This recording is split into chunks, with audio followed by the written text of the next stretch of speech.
Vidas negras importam. Terra de negro, oliveira silveira. Terra de engenhos, negro moendo, cano escorrendo, suor amargando. Terra de minas, negro cavando, ouro sorrindo. Terra, café, cacau, milho, negro plantando, negro colhendo, esperanças renascendo. Terra distância charqueada, grande. Negro se salgando, terra quilombo, xoxa, mocambo. Negro lutando e resistindo, se libertando, terra de Xangô, tambor de mina, candomblé, linha de umbanda, batuque, samba, macumba e negro. Reza dançando, terra congada, maracatu, reizado e negro. Representando terra comida, pratos baianos, quindim, quitute, negro fazendo terra capoeira, rabo de arraia, negra golpeando, terra favela, morro e miséria, e o negro nela, breque. Até quando? Terra de negro, oliveira silveira. Salve! Meu nome é Plínio Camilo e nós estamos mais num programa Notas de Escurecimento Gerações. E é importante, nesse Notas, né, que eu vou oferecer essa conversa para os queridos Mari Vieira, Ivan Reis, Fausto Antônio, Rosana Serra, Ritica Nairobi, Valéria Silvestre, Sérgio Rosa e Deli Elias. E agora, eu tenho o prazer de chamar para a nossa conversa, né, para poder saber falar sobre essa literatura de autoria negra, Flávio Carvalho. Vamos lá, Flávio. Bem-vindo, querido. Bem-vindo. Vamos lá. Vamos conversar, querido. Vamos falar sobre essa Olá, literatura. Bem-vindo. obrigado, boa noite. Boa noite, querido. Estou eu aqui acertando, meio reaprendendo a reescrever. Querido, Nós aqui também, bem-vindo. né? Oh, com A certeza. internet hoje ajudou. Não é? É isso que a gente fica. Mas que bom que dê essa possibilidade, né? Fábio, por favor, se apresente para todas e todas que estão nos assistindo, por favor. Olá a todas e todos. Antes de mais nada, né, Plínio, muito obrigado pelo convite. Eu sou Fábio Carvalho, sou professor de História, mestre em Ensino de História pela FFP-UERJ, né, Universidade do Estado do Rio de Janeiro. Sou professor das redes públicas municipais do Rio e de Duque de Caxias e tenho dois livros publicados, né, ligados à literatura, um chamado Pequenos Escritos para o Andar Grande e o outro Poetrix e Poemas Avulsos. Faço parte do movimento cultural Rolê Literário, que se propõe a levar a literatura e o direito à subjetividade aos subúrbios, favelas do Rio de Janeiro. Beleza, querido, beleza. Bem-vindo, bem-vindo. Mas tá, então conte pra gente, divida com a gente, perdão, multiplique conosco essa sua trajetória dessa literatura negra, quem te influencia, quem caminha junto, né? Porque você já deu uma dica, a gente já sabe quem você caminha junto, mas conta pra gente. Apresente aí quem você está caminhando junto. Então, meu amigo, a leitura, ela sempre esteve comigo, né? Desde pequeno, sempre gostei, né? Comecei a ler por conta, né, da escola, primeiro obrigação, mas logo também fiquei apaixonado pela leitura, né? E aí comecei como acho que começam a maioria das crianças, né? Pelas histórias em quadrinhos. Mas aí, logo depois, eu fui apanhado pelas histórias, né, de ficção científica do Júlio Verne e tal. E quem fez a virada para a literatura negra na minha vida foi minha professora de literatura do ensino médio, chamada Cláudia Marques.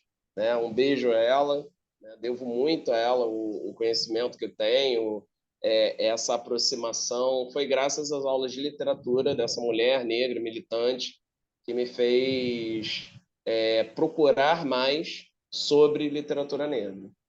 Até o meu ensino médio, eu era completamente alheio, né? Até o encontro com essa professora, ela muda a minha percepção, minha vida e me leva a querer ser um escrevinhador, né? Um aprendiz de escritor.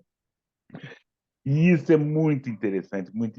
Que bom que ainda foi no ensino médio. Muitos de nós, nem no ensino médio, teve esse contato com a literatura negra brasileira ou uma literatura negra. Mal sabíamos que Machado de Assis era negro, né? E Sim, tinha algum, né? Carolina de Jesus tinha alguns que eram clássicos, né? Ou estava na cara, mas outras a gente não sabia. E cada dia que a gente está conversando, menos a gente sabe que a gente descobre que a gente sabia menos ainda, né, querido? pois é. Mas me conte, aí você foi escurecido por essa literatura. Sim, mas eu ainda não tinha coragem de mostrar as coisas que eu escrevia, de escrever e tal, né? E nos anos 90, o movimento do rock, né, estava muito forte ainda. E aí a gente tinha uma banda na escola, e aí eu escrevia as letras, eu cantava e tal, mas ainda não me sentia, né, alguém que pudesse escrever ou que tivesse algum valor dentro do que eu escrevia, né? E aí veio, né, vieram as obrigações, né, a universidade, o trabalho. Eu acabei deixando a literatura um pouco de lado, né? Era mero leitor quando tinha tempo, né? Estava muito ligado aos estudos das áreas de história, né? Então eram livros técnicos e tal. Então, essa literatura ela ficou um pouco adormecida em mim até 2018, quando uma outra pessoa que também foi muito importante, né, na minha jornada, é muito importante na minha jornada, um amigo e irmão chamado Flávio Braga, ele me trouxe para o rolê literário, né? E a partir de 18, 19, eu comecei a conviver com escritoras e escritores negros e falaram assim, cara, o que você escreve é interessante, tem valor, por que você não mostra? Né? Você tem direito. Né? Então, na minha cabeça, por mais que eu conhecesse um pouco de literatura negra, por mais que eu tivesse tido essa professora maravilhosa, né, de literatura, eu ainda achava que a literatura não era para mim, né? Ainda não conseguia me ver ou ver os meus iguais dentro desse universo. E aí é o rolê literário que faz essa grande guinada. E vem a pandemia, e eu, como muitos, né, resolvi ali, olha, pode ser o último momento que a gente tem nesse planeta, né? Eu estava nessa situação de fatalismo, né? Então, vou fazer alguma coisa aí para que eu sempre quis fazer e sempre achei que era bobagem, sempre achei que não tinha espaço, e escrevi o Pequenos Escritos. Então, me propus nesse momento que a gente estava preso dentro de casa, lembrei da saudade da rua, lembrei das histórias familiares e fui escrever o Andaraí, os Pequenos Escritos para o Andaraí Grande, né? Região que eu moro aqui no Rio de Janeiro, né? A Zona Norte. É o Andaraí. O Andaraí ele é um bairro operário, ele foi um bairro operário e ele era chamado desde o período colonial de Andaraí Grande, né? Andaraí significa Grande Rio dos Morcegos, Andaraí-Açu, né? O Grande Rio dos Morcegos. Era terra de tupinambás. E aí os tupinambás eles foram dizimados, né? A cidade foi tomada pelos portugueses, dos franceses e dos tupinambás. E aí essa região hoje chamada Grande Tijuca era conhecida como Andaraí Grande, são três bairros: Andaraí, Grajaú e Vila Isabel, e o Andaraí Pequeno, que era Tijuca. Eu sou nascido e criado no Morro do Andaraí, comunidade do Andaraí. Então, eu queria muito eternizar as histórias que eu escutava desde criança desse lugar. E aí eu resolvi escrever durante a pandemia um livro voltado para isso, né? No meio da pandemia, eu tô com saudade da rua, vou escrever sobre a minha comunidade, né? Que me fez ser quem eu sou. Legal, querido. E aí eu vou pedir, né? Você levantou a bola. Vou pedir para você ler. Não precisa ser um trecho pequeno, né? Vamos um trecho grande do Andaraí. Por favor, leia para gente. Conte-nos, né? Porque, né? Então, A gente não então, conhece, né? Não conhece como são os pretos daqui, são os pretos de lá, né? Como que é essa história, querido? ó, esse é o livro, né? Uma das coisas, né, que me aproximou da literatura né? Quando eu passei a comprar meus livros, eu sempre, né, aquele dinheiro minguado, eu sempre busquei sebos, né? E as edições de bolso, né, faziam com que eu tivesse maior acesso, né, a esses livros. Então, a minha proposta sempre foi a de fazer literatura. Eu converso com a literatura minimalista. Então, esses pequenos escritos, né, eles são textos de até 100 palavras, todos eles. São micronarrativas. Então, eles são curtos, mas eu posso, se você permitir, ler mais de um. Bom, no Morro do Andaraí, como em vários morros aqui do Rio de Janeiro, é comum a tendinha, né? Então, eu criei aqui, ó, birosca ou tendinha. Pequeno estabelecimento nas favelas cariocas. Mistura de boteco e armazém. Se vendem bebidas, tira-gosto, um ou outro gênero alimentício, cigarros, doces, etc. Pode ter uma sinuca, um totó. Serve de sede para campeonatos de sueca, truco ou roda de samba improvisada. Muito sucesso histórico do pagode surgiu ali. Patrimônio cultural brasileiro, sem dúvidas. Cozinha.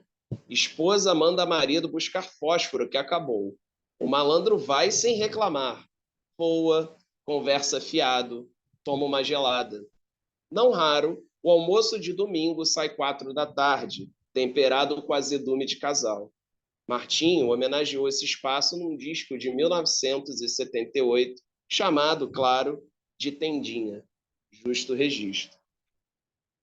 Beleza, querido, beleza. Não, continue, por favor. Já Vamos esses lá. pontos, vai lá, vamos fazer uma fieira boa aqui, por favor.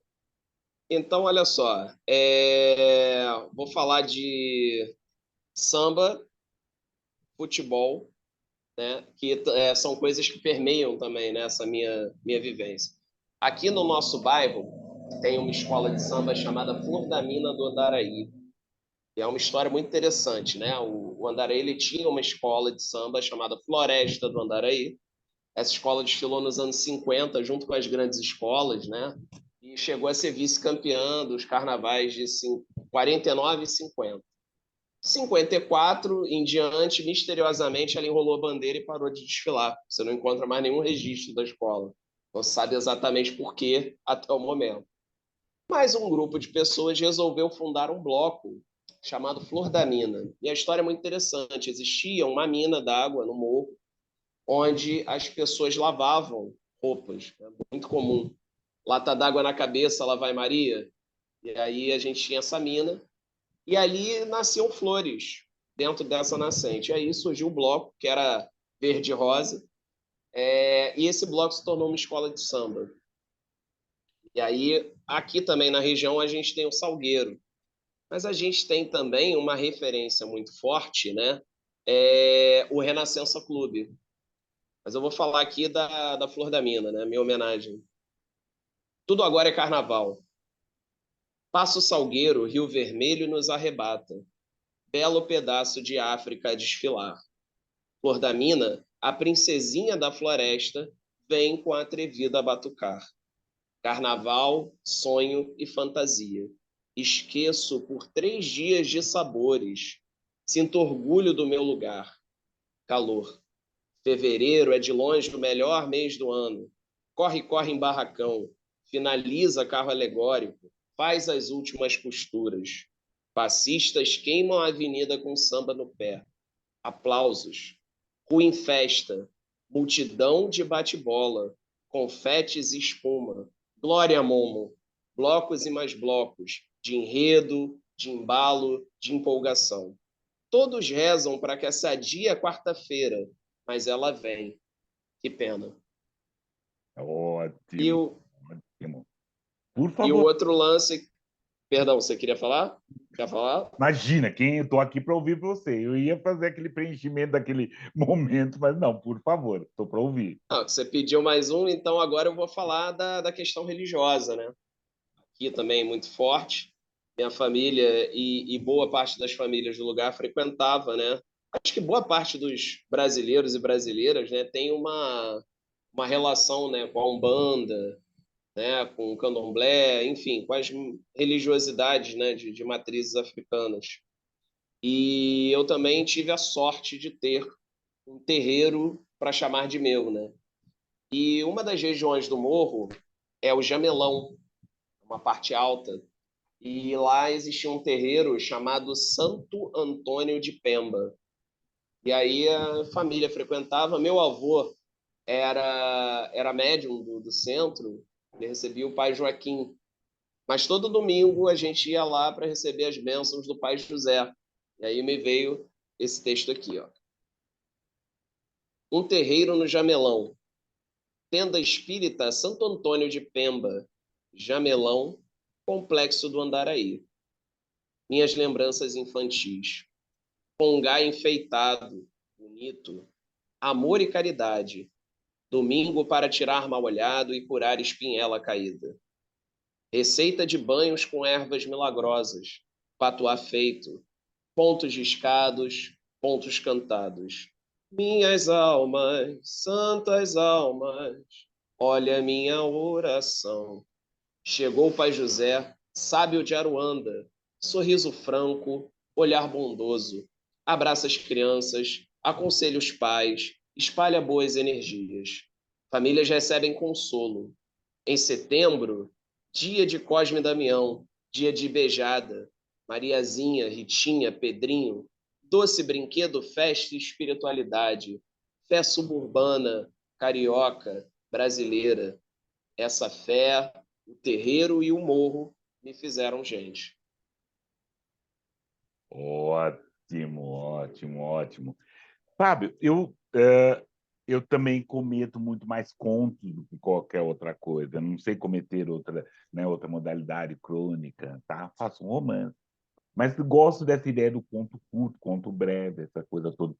Divida com a gente essa gênese. Como é que você pensa essa sua história, como que essa história lhe toma e como você faz dentro dessa sua característica de até sem palavras, que é bem interessante.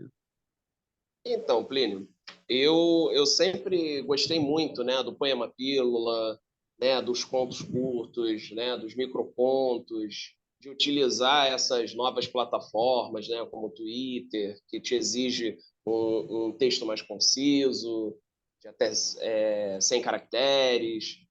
E aí eu comecei a treinar, né? E assim, eu acho que essas crônicas ou contos curtos, elas conversam muito com a rapidez do nosso tempo, né? E a minha gênese ela é caótica. Eu sou um escritor caótico, né?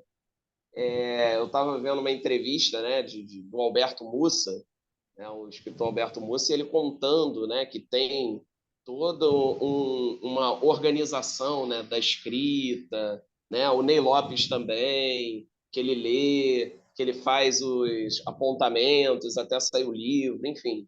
Eu não tenho muito horário para escrever, né? Eu escrevo nas frestas do tempo, então eu tenho sempre um caderninho de anotação e aí eu sigo uma simpatia, ele tem 96 folhas, é de capa dura para aguentar o tranco de pegar o trem, pegar metrô, pegar ônibus entre uma aula e outra. E aí vem alguma palavra na minha cabeça, algum tema, e eu anoto. Aí faço o que tenho que fazer, e assim que eu tenho tempo, eu sento ali e vejo aquelas palavras ou aquela frase e vou construindo o texto. E aí eu construo, às vezes, no próprio celular, ou vou para o editor de textos, né, do computador. E ele nasce com muito mais de 100 palavras. E a partir disso eu vou cortando. Né? A partir disso eu vou vendo qual palavra tem uma sonoridade melhor, qual que traz a ideia que eu quero passar da melhor maneira, qual a imagem eu acho que fica mais bonita. E aí eu vou dormir e deixo lá. No dia seguinte eu releio. Se eu acho bom, eu jogo para o mundo. Se eu acho ruim, eu ainda deixo ele mais um tempo e vou burilando, entendeu? Se é algum método, é esse, assim. Esse é o meu processo de escrita, assim. E eu tenho me obrigado a escrever todo dia, de alguma maneira. E isso tem me facilitado, né, o processo e tal. Tem coisas que saem num tiro só, né? Por exemplo, Posso ler um aqui, que saiu num tiro Todos, só? é o seu, é a sua palestra, sua fala, querido, por favor. Então, um que me saiu num tiro só foi uma coisa que aconteceu que eu estava conversando com a minha esposa e a gente estava falando sobre doces, né? Que as crianças de hoje, elas não veem muita graça nos doces de quando a gente era criança. Então, geleia, né? Aquele docinho colorido que vinha dentro dos saquinhos de Cosme e Damião, a criança não gosta. Doce de batata doce, doce de abóbora. E aí eu lembrei da pamonha. Minhas filhas nunca tinham comido pamonha. E aí eu fui atrás de pamonha, né? Porque quando eu era criança tinha o carro da pamonha que passava pela rua. E aí eu resolvi escrever um texto lembrando desse carro da pamonha. Pamonha quentinha. Alto-falante da velha Brasília 78. Pamonha quentinha. Todo fim de tarde descia a Rua Ferreira Ponte lentamente. Eu salivava. O carro era de um amarelo canário castigado pelo tempo e pelas ferrugens que teimavam em adereçar a lataria. A pamonha vinha sempre quentinha. O doce vinha enrolado na própria casca do milho, mostrando um artesanal cuidado. Quis apresentar a pamonha às minhas meninas. Soube que poderia encontrar a iguaria no hortifruti. Encontrei. Era um copinho de plástico transparente com colherzinha. E no rótulo, gourmet. Ignorei.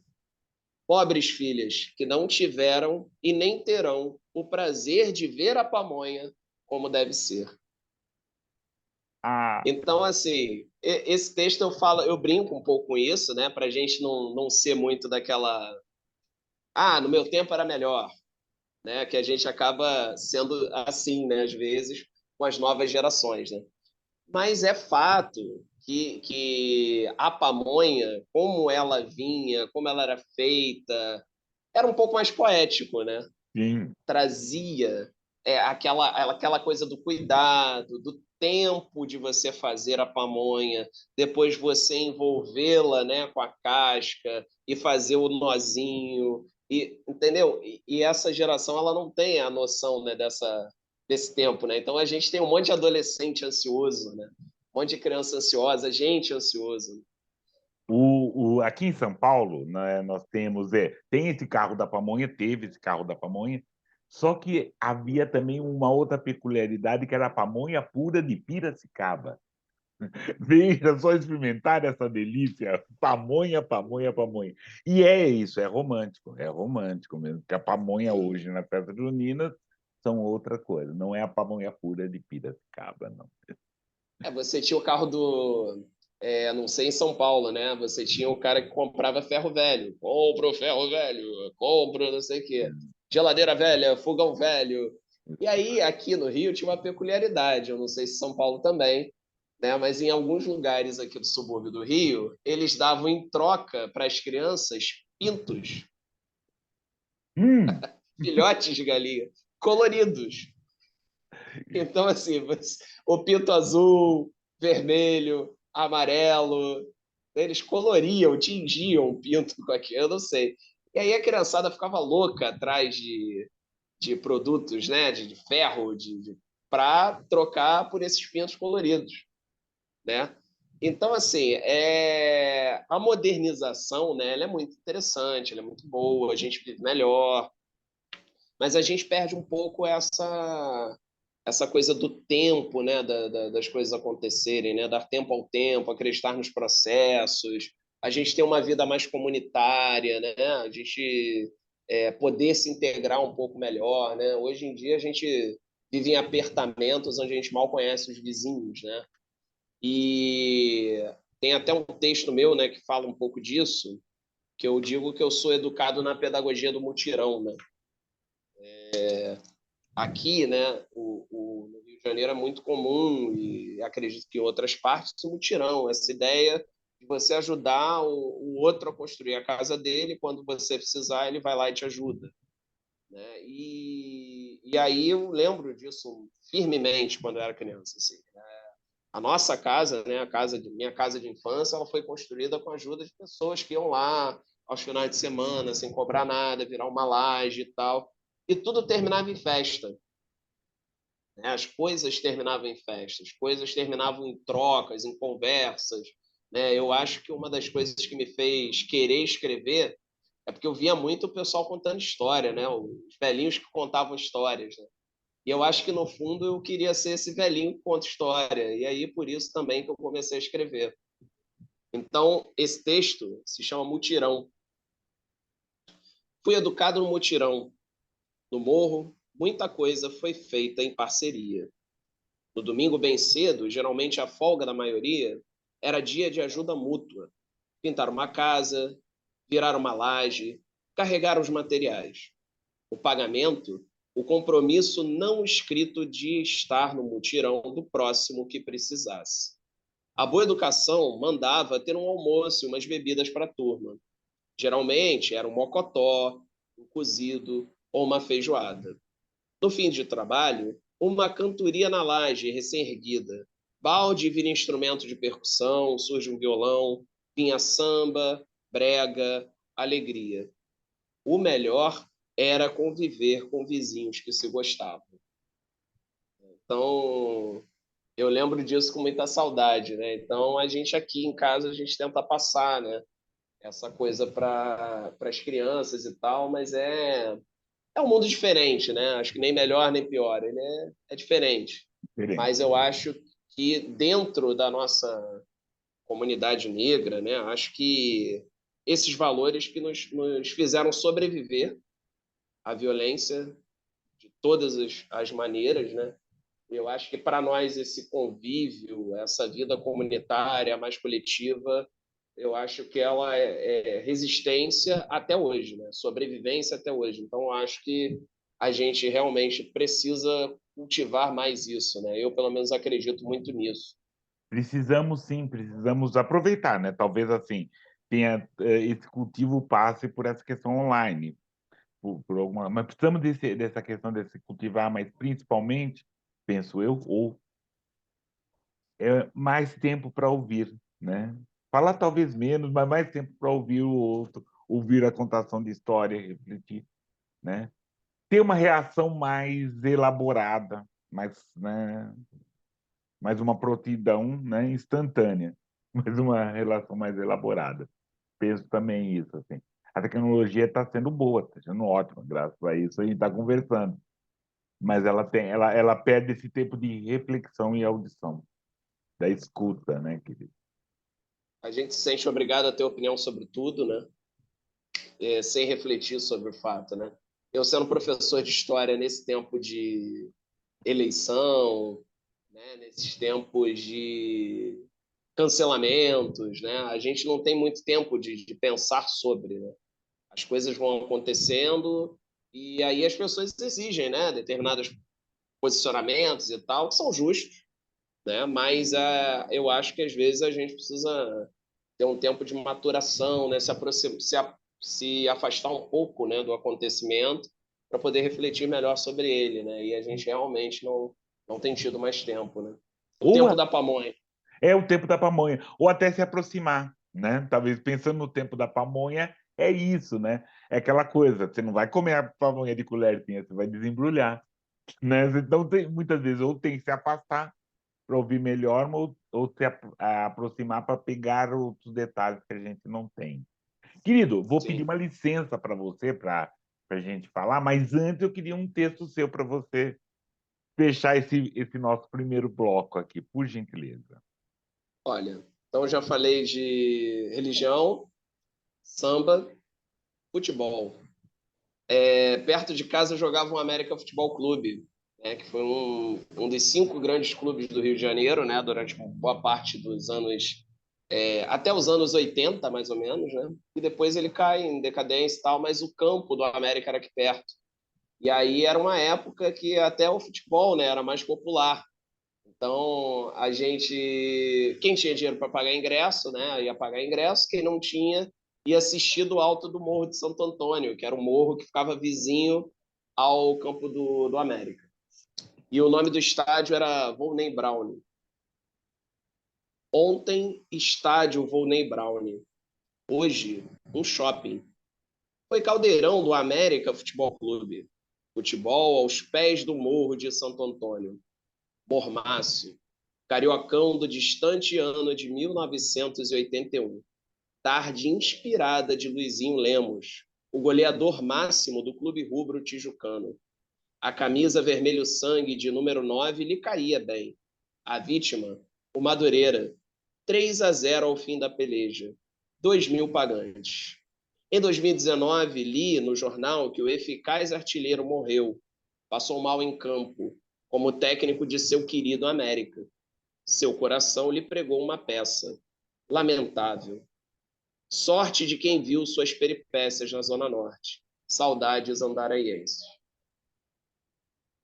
Legal. Me corrija, querido, né? Não sou palmeirense, mas o Luizinho era irmão do César Maluco, não era?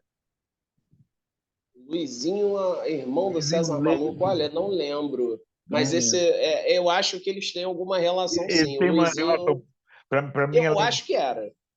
não, eu nunca torci para o Palmeiras, essa coisa toda, mas do César Maluco a gente lembra que ele até também já apresentou no, no coisa. Mas legal, querido. Vou pedir uma licença, a gente vamos Claro. agora fazer mais um momento, né? Um momento nosso onde a gente fala de outras histórias, fala dos mais velhos, né? Acabamos de lembrar de Luizinho, de César Maluco. Então, qual é esse momento? Momento griot. E hoje nós vamos falar do Oliveira Silveira. Oliveira Silveira, ele nasceu no Rio Grande do Sul em agosto de 1941. Diplomou-se em letra, tendo exercido magistério por muitos anos em Porto Alegre. Foi um dos intelectuais negros de maior destaque lá no Estado, né? E onde participou desses debates, desses encontros, dessas misturas, da história toda. Estreou na literatura em 1966 com a publicação do volume de poemas Geminou, e seguiram depois poemas regionais, Bandos da Saudade Negra e 7 outros livros de poesias publicados em vida. Né? O primeiro poema está aí. No período na década de 70, entre 1971 até 78, ele participou do grupo Palmares, grupo que começou a fomentar, começou a discutir, né, e que popularizou para o Brasil inteiro e conseguimos formalizar o estabelecimento do 20 de novembro como a data nacional, né, da consciência negra. Isso é muito interessante. Ele também foi um dos fundadores da revista Tição, que cumpriu um importante papel lá no Rio Grande do Sul, em São Paulo e em outros lugares, para o ressurgimento do movimento negro ali naquele final, 78, da ditadura militar, além do integrante de grupo de arte negra, de várias situações. Oliveira Silveira faleceu em 1º de janeiro de 2009, aos 68 anos. Após sua morte, foram publicadas várias coletâneas, né? Mas principalmente uma, né, prefaciada por Oswaldo Camargo, também um griot muito importante para a gente. E a terceira, né, e outras assim que a gente está vendo fazer, né, pelo também gaúcho que já teve aqui no nosso escurecimento, Ronald Augusto. Oliveira Silveira, muito importante. E aproveitando para todas e todos que estão aqui nos assistindo, nos ouvindo, vamos voltar, ainda não é o momento, deixar seus comentários. Vamos lá, deixe seus comentários, converse, vamos lá, vamos trazer as coisas. Vamos lá. E aí vamos chamar o Fábio outra vez, Fábio. Continuamos na prosa, querido. Sim, meu amigo. Me conte, por favor, tá? E aí, fiquei muito interessado. Como que é né, um professor negro de história nesse momento, trabalhando todas essas nossas questões, tendo essa necessidade de formar e informar, né, e nunca conformar? Como tem sido, querido? É. Então, Plínio, é muito. interessante, é muito importante a gente estar participando, né, desse momento, né? Acho eu que sou muito mais feliz do que outras gerações de negros, assim, negros, né? Os que vieram antes de nós, eu acho que eles batalharam muito para a gente chegar nesse ponto que estamos. Então, assim, sou privilegiado nesse ponto. Mas agora a gente tem as questões, né, de que a sociedade da informação, as pessoas dizem, né, que estamos na sociedade da informação, mas assim, é muita informação, pouca reflexão sobre essa informação, muita fake news histórica, as pessoas utilizando a internet, utilizando esses meios para falarem, né, coisas que estão erradas historicamente, né, equivocadas historicamente, justificando preconceitos. Então, isso tem entrado forte na sala de aula, né? E uma vigilância muito grande com relação aos professores, né, por conta dessa ideia de que a escola é um ambiente doutrinador, né, que acaba tirando da família, né, o poder de educar os filhos, enfim. Então, há uma demonização do conhecimento que é muito complicada. E aí torna nosso dia a dia em escola muito, muito, muito cansativo. E que isso está vindo, né? Não vem de só nesse último para presidente, né? Principalmente vocês no Rio estão vivendo também outras, mas acho que está vindo desde no final da virada da década, dessa última década, né? De 2010, Sim, 2011, né? Que tem. escola sem partido, né? Ah, é, onde já se viu, né? Escola Querendo uma sem partido. neutralidade que nem o shampoo tem, né?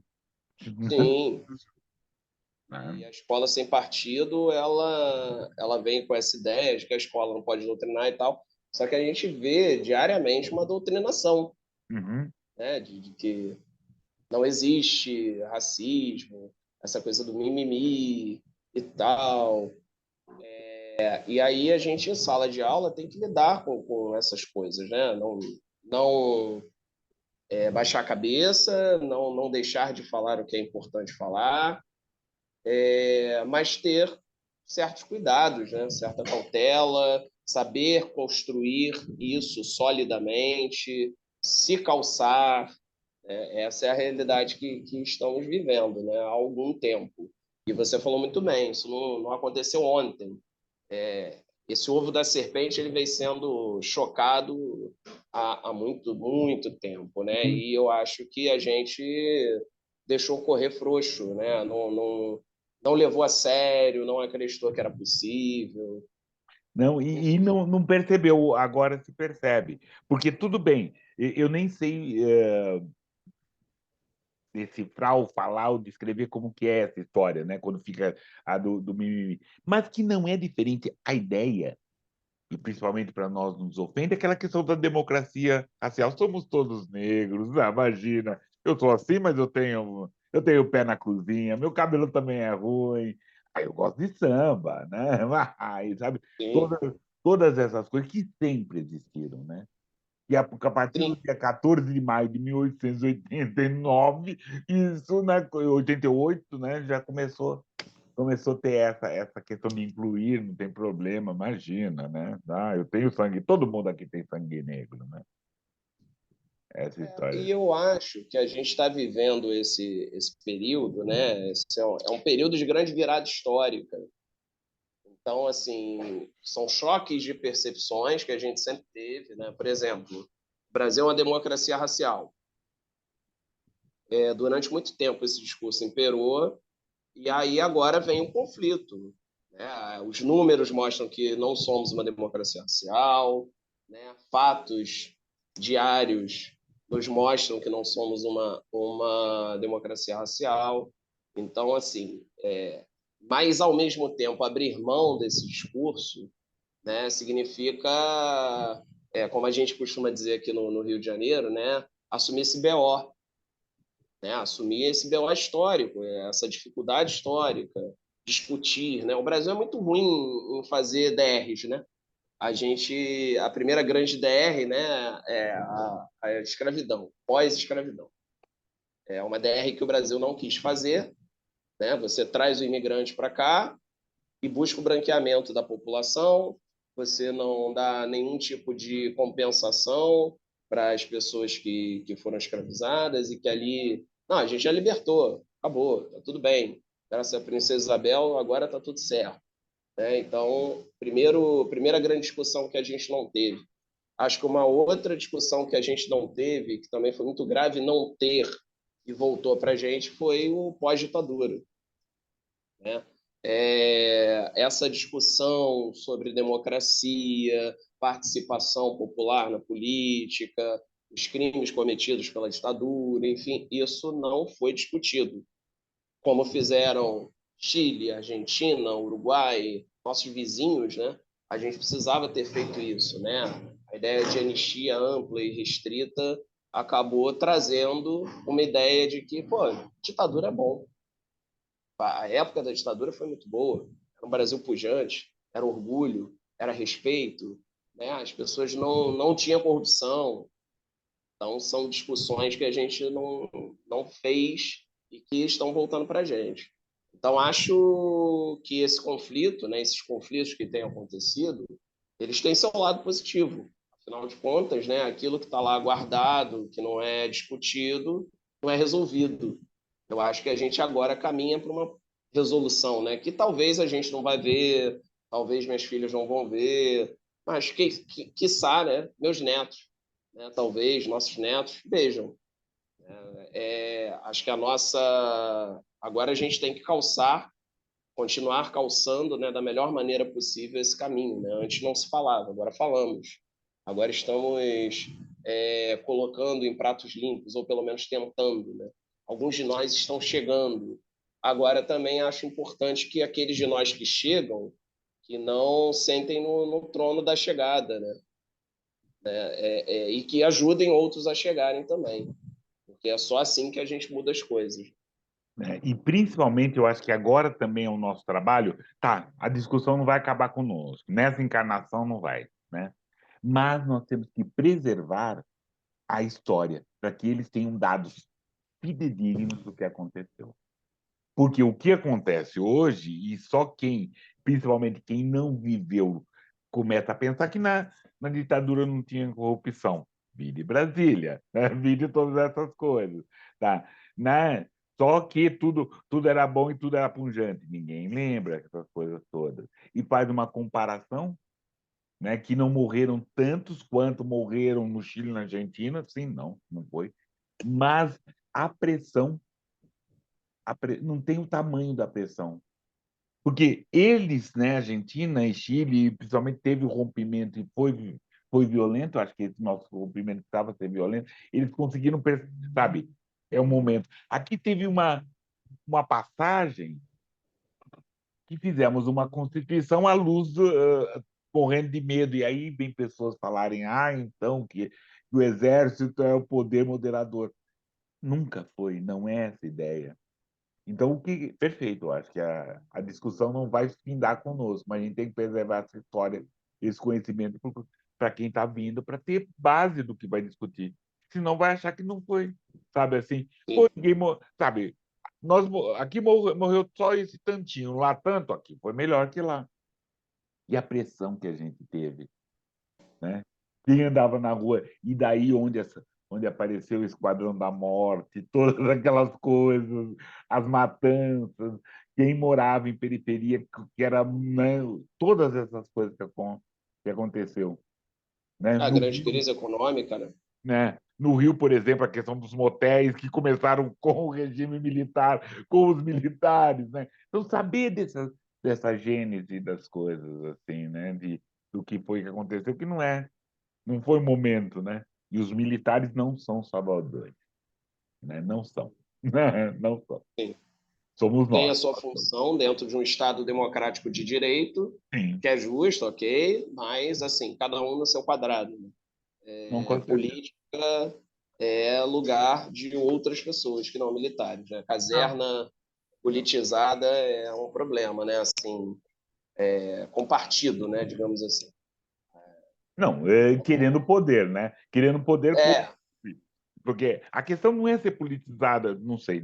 Querendo poder. É Bem querendo colocado. poder, querendo Isso, mandar, isso. querendo mandar.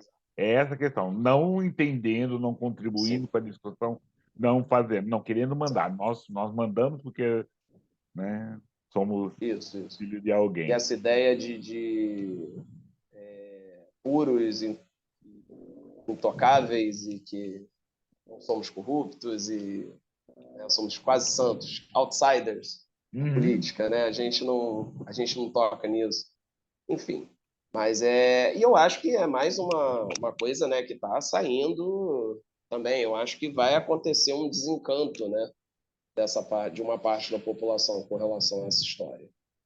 Com Mas certeza. é lento, né? É o tempo das grandes durações, né?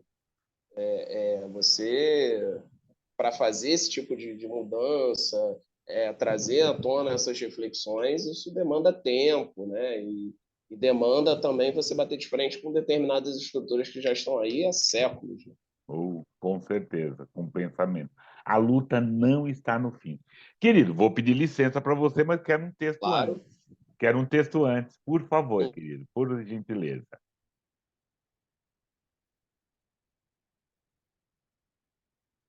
Sábio? Então, me ouve? Ouve, deu um pipoco, mas tranquilo. Agora sim. Ah, tá. Então, eu tenho uma publicação, né, aqui, não sei se todos que nos ouvem conhecem o Poetrix, né? O Poetrix é uma criação do Goulart Gomes, né, um poeta baiano, e é um terceto de até 30 sílabas poéticas que podem rimar ou não. Então, é mais uma possibilidade de poesia minimalista, né?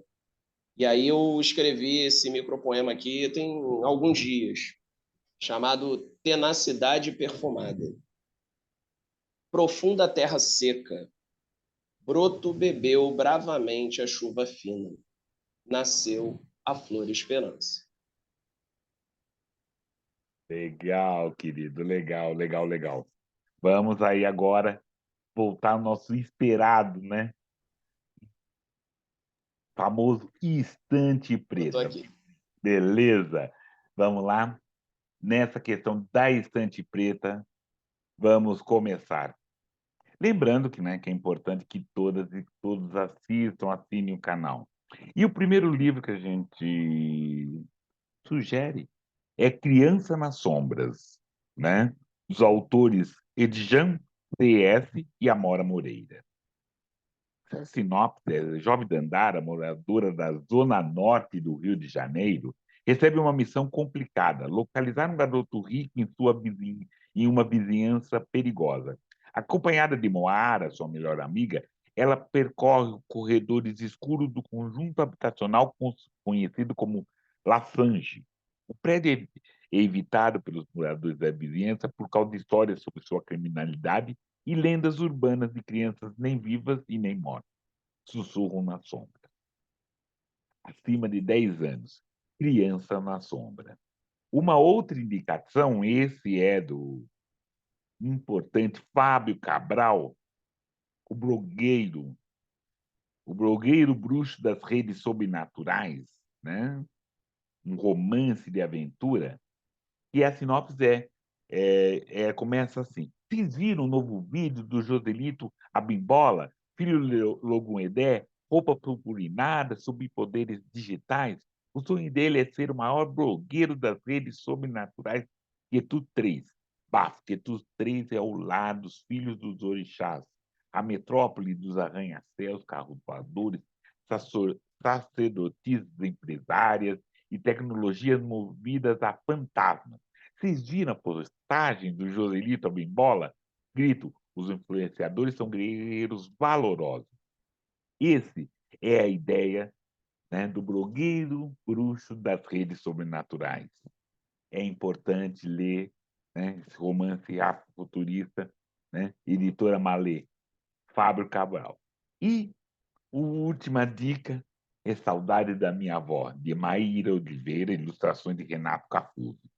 Saudade é um sentimento tão conhecido e presente no tempo de isolamento social. É o ponto de partida dessa narrativa cheia de poesia e afeto. A avó, que geralmente nos conta tantas histórias, agora é personagem principal. Um menino cheio de sentimento e imaginação que encontra nos desenhos uma forma de matar um pouquinho da saudade da avó. Uma saudade sentida, vivida e expressa nesse livro inspirado na obra de Mulambo.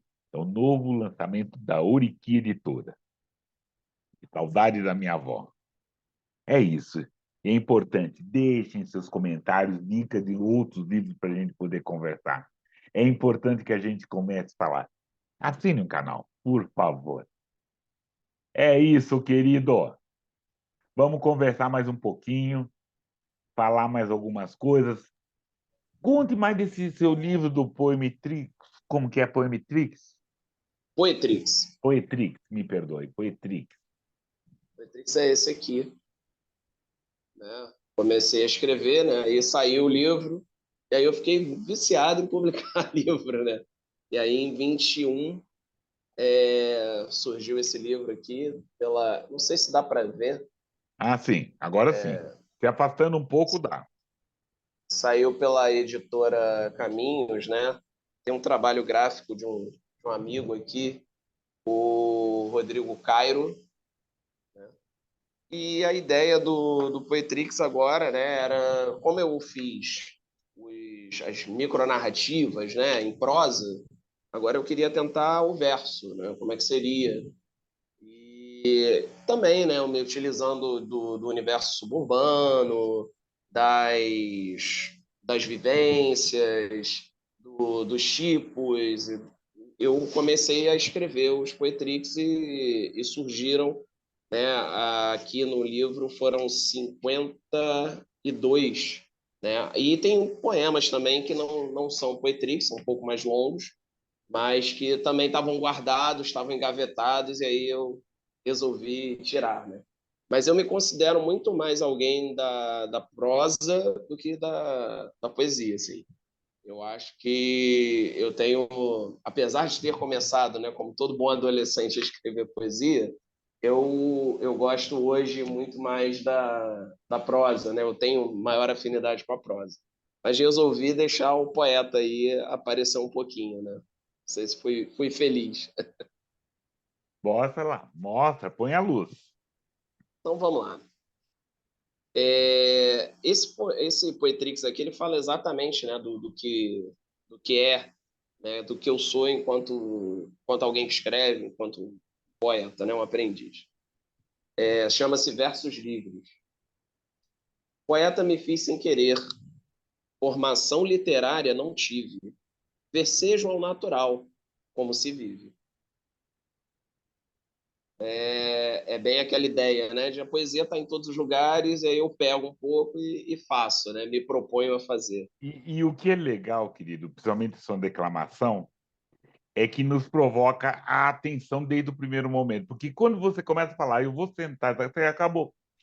Né? Isso é interessante. Essa questão dessa prosa rápida, desse poema rápido, dessas questões rápidas, é assim. Sim, Exige do leitor uma atenção e de quem está assistindo também. Porque senão você perde a história, sabe assim? Lá nós perdemos um sim. pouco. Isso é muito legal. Isso é muito bacana mesmo. E a ideia é que o poema não se esgote no poema, né? Gostaria que as pessoas, né, ficassem com aquela, poxa, mas o que ele quis dizer, o que ele buscou aqui e tal, né? E assim, né, minha preocupação enquanto professor, né? E eles têm medo de escrever, os alunos têm medo de escrever qualquer coisa. E eu percebo que quando eu trago para eles a possibilidade de um texto menor, né, mais com significado, com certa profundidade, eles se sentem mais encorajados a tentarem escrever, né? Então, eu tenho militado, né, dentro dessa literatura minimalista para isso, né? A gente tem certas, assim, né, acha que a literatura minimalista é um tipo de empobrecimento, né? Não necessariamente, né? Você só consegue cortar alguma palavra e substituir se você conhece muitas palavras. Mas o teu texto final não precisa ter todas elas, né? Todas as palavras que você conhece. Mas eu acho que é um estímulo, né? Ser sucinto, mas ser claro, né? Trazer uma reflexão, construir uma imagem. Então, eu comecei a tentar fazer esse tipo de literatura para isso. Entendeu? E principalmente a ideia de que tem o que você fala, tem como você fala, né? E essa construção dessa história, o falar ou não falar, você tem algumas coisas que você revela e algumas coisas que você não revela dessa história. Então a história tem profundidades, né? Alturas e comprimentos, assim. E aí é essa interpretação, né? Eu não acho que eu já chamo de conto curto, mas eu não acho que isso seja menor. Você ficar falando 223 páginas que você possa falar em 10 alguma coisa, né? Não é o que, é como, é para quem, né? Se vale essa pena, né? É lembrar assim, você começou a falar Júlio Verne. Ele precisava de muitas páginas para explicar uma coisa que a gente não entendia. Hoje, telefone celular. Pedro Bandeira fala assim, quando eu lia, quando a gente lia, tinha 2, 3 páginas explicando o que era neve. Né? Precisava, porque naquele momento aqui, os brasileiros, né, quem estava no trópico, não conhecia a neve. Hoje você fala neve, todo mundo já sabe, já viu e foi em Bariloche. É outra história, né? Então, aproveitar esse conhecimento dessa leitora para você contar essas outras histórias, né? Induzir, trazer essa palavra, trazer essas outras coisas, assim. Você teve um texto que você trouxe imagens assim que me provoca assim, pô, se eu não conheço, eu vou ter que procurar em algum lugar. E esse procurar vai provocar que eu leia, né? Sim, Eu gosto hoje dos livros, eu acho que tem, e os livros que eu faço não tem. Não, eu não acho a ideia de glossário, hoje não precisa mais de glossário. Porque você, no celular você tem um dinossauro de dicionário. Né? Então você não sim. precisa daquele glossário que eu vou procurar o que mais me serve, né? Quando eu faço glossário, então não precisa mais de glossário. Você pode No trazer. Kindle, né? Você Exatamente. selecionou a palavra, apareceu lá o que, que ela significa, se é um Exatamente. substantivo masculino, feminino, né? Então isso é muito interessante. Então temos que aproveitar essa modernidade e esse leitor, né, que sabe de mais alguma coisa, é leitor do século XXI, por favor, né? Sim. Por favor. Querido, quero mais algum poema, alguma prosa sua, por gentileza. Então, esse aqui eu gosto muito, né? Foi escrito também naqueles momentos das vidas negras importam, né? E, ao mesmo tempo, aqui no Brasil, uma mãe chorava, né? No meio da pandemia, o filho sozinho em casa, e aí ele foi morto numa operação. Não sei se vocês lembram desse caso. Ou, ou. Porque são tantos casos, né? Parecidos que a gente acaba. Teve aqui Mas em a São criança, Paulo também, teve aqui em São Paulo, isso, teve. no meio da pandemia, né? As Sim. pessoas morrendo de Covid e tal. Mas essa mãe negra acabou chorando, né? Por causa de um filho que estava em casa jogando videogame, né? E acabou sendo baleado. E aí o título é Negro. Correu para pegar o ônibus. Correu por qualquer motivo. Se arrisca a levar um tiro. E, e é isso, né? É... Deixa eu ver se eu encontro aqui, Vale, que esse também. eu vou pedir uma gentileza, Fábio. Claro, pode falar. Outra vez. Outra vez, assim. Porque eu gosto disso, assim. Peço para você ler outra vez, que é isso. Claro. O conto culto é isso, é um soco, é uma raba de arraia onde você fica deitado assim, tá. Né? Perceber, né? Isso que é o conto curto. Né? Eu gosto Vamos muito. lá. Negro. Correu para pegar um ônibus. Correu por qualquer motivo. Se arrisca a levar um tiro. Coisa simples, né? Não, A gente luta para não ser percebido, né? Já notou isso? A não. gente luta para não ser percebido. Só nós sabemos correr sem correr. Né? Ou você É, inventa uns passos. Eu tinha um amigo aqui, Vicente, que ele, por conta disso, ele corria na ponta dos pés e parecia uma gazela correndo, que não era o estilo dele, não era questão. Mas ele corria. E era porque você pode dizer, porque ninguém vai achar que eu estou roubando, eu estou fugindo, Sim, correndo desse jeito. Então você sim, arranja sim. formas de você proteger, assim, se proteger para não Você ser entra numa roubado. loja, você sabe como se comportar para não parecer que você pegou alguma coisa e guardou, né? Se você entrou com a mão no bolso, olha só isso, né? As pessoas, é engraçado, né? As pessoas não percebem isso, assim, não se tocam, né? Quantas vezes eu já entrei numa loja com a mão no bolso, principalmente adolescente, e aí eu não tirava a mão do bolso enquanto eu estava na loja, Lógico. porque as câmeras provavelmente me viram com a mão no bolso. Se eu tirei a mão do bolso, é porque eu botei alguma coisa neles, né? E aí eu não queria passar pelo constrangimento, né? Minha mãe falava, olha, você não passa perto de carro forte, né? Correndo ou gritando. Olha, quando alguém te parar, você não olha nos olhos. Cara, olha só isso. Né? Saia São com documento, ensinamentos. Exatamente. Eu não posso me dar o luxo de sair sem documento, né? né? Uma coisa que para muita gente é corriqueira, né? Você também, né? Provavelmente sente isso, né? Você não pode sair mal Querido, arrumado, eu não digamos mudo de assim, né? cômodo de casa sem documento. Eu não vou para a sala sem levar meu documento. É, É isso. Porque a nesse coisa está nível. tão introjetada nessa história de cadê o documento, documento, essa coisa toda, que é o que eu penso, é isso, né? Sim. Inclusive hoje, né? Hoje eu já sou um preto velho, que não vou ser tão barrado, mas já tem um jeito de corpo, né? Tem essa história toda. O nosso corpo é alvo, né? Sempre. Com certeza, com certeza. Querido, prepare que a gente vai entrar nas despedidas. Quero fazer Claro, mais uma licença para você, por favor. claro, fica à vontade. E fazer, né, essas ótimas, boas conversas que nós já tivemos aqui, né? Então vamos para mais uma sugestão para vocês. Vai estar tudo aqui no primeiro comentário, na descrição, o link para essa boa conversa que a gente vai ter, ou teve, né? Que a gente teve no primeiro ano, né? Dessa nossa conversa com o Fausto Antônio, né?